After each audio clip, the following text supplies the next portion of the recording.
Hello everyone, in this video we'll teach you when to save the object in an instance. You don't need to save everything into an instance, as most people do at the beginning when they start typing the instance and then the equal. It depends.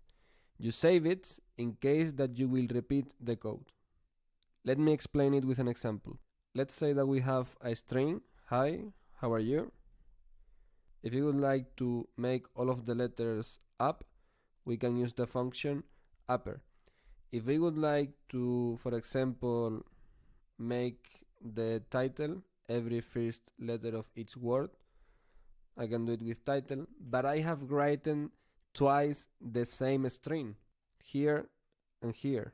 If I would have liked to be efficient, I would have created an instance, hi, how are you? And then I use the function upper and also the function title, and I don't need to rewrite hi, how are you? I just write the name of the variable, text. Variable and instance are synonymous, by the way. Now let's work with another example. Let's say that I want to create a histogram and a descriptive analysis with a data frame that I will load with the pandas function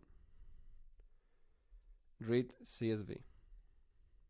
We could change the functions of the histogram right after, and later I could have also write the function describe.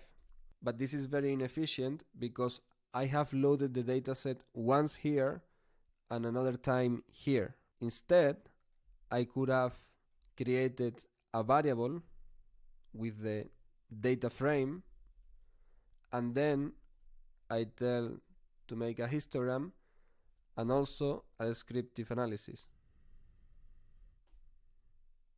So I hope that you understand that creating instances, it's a matter of necessity, not a thing that you need to do all the time, as I see in most people. I would love to have your feedback to improve my material, so if you have any doubt, you can leave me a comment.